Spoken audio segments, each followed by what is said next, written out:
নমস্কার বন্ধুরা, আপনারা সবাই কেমন আছেন? আশা করি ভালো আছেন।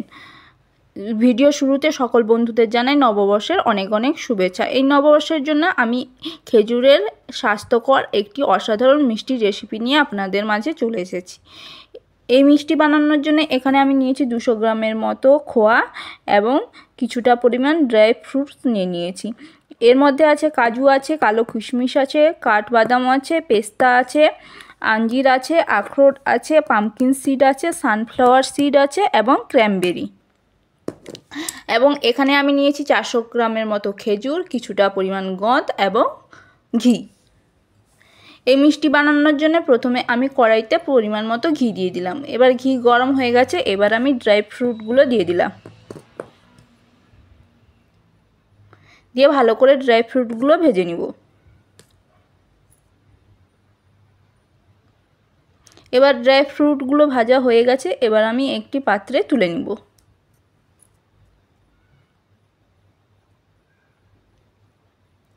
এবার আমি একটি পাত্রে ড্রাই ফ্রুটগুলো তুলে নিয়েছি। এবার আমি এখানে গন্ধটাকে ভেজে নিব। এখানে গন্ধ দেওয়ার কারণ, যদি আপনারা শীতের দিনে এই গন্ধ খান তাহলে শরীরটা অনেকটাই গরম থাকবে এবং এই গন্ধ শরীরের পক্ষে অনেকটাই উপকারী। এবার গন্ধটা ভাজা হয়ে গেছে, এবার আমি একটি পাত্রে তুলে নিব।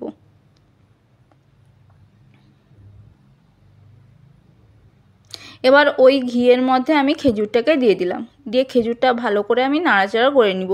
এই নাড়াচাড়া করতে করতে খেজুরটা অনেকটাই নরম হয়ে যাবে।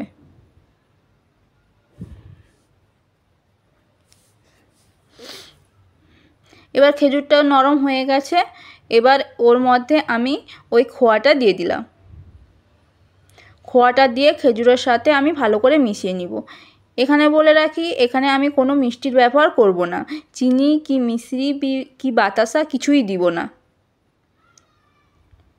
দিয়ে খেজুরের সাথে খোয়াটা ভালো করে আমি মিশিয়ে নিব। এবার আমি ওর মধ্যে দিয়ে দিলাম ওই গন্ধটা দিয়ে ভালো করে আমি খেজুরের সাথে নাড়াচাড়া করতে থাকব।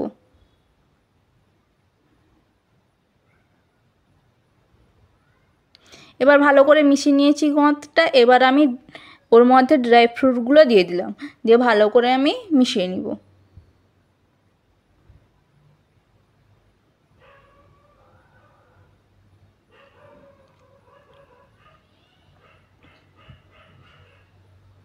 এবার ভালো করে মিশিয়ে নিয়েছি।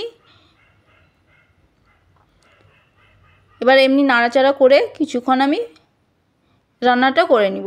এবার আমার মিষ্টি হয়ে গেছে। এবার আমি ওই মিষ্টিটাকে প্রথমে থালায় একটুখানি ঘি মেখে রেখেছিলাম, দিয়ে ওই মিষ্টিটা ঢেলে দিলাম। এবার আমি কিছুটা পরিমাণ ড্রাই ফ্রুট তুলে রেখেছিলাম, দিয়ে ভালো করে উপর থেকে আমি ছড়িয়ে দিলাম। দিয়ে ভালো করে আমি সমান করে নিব। দিয়ে ওই থালাটা আমি ফ্রিজের মধ্যে 2 ঘন্টার মতো রেখে দিব।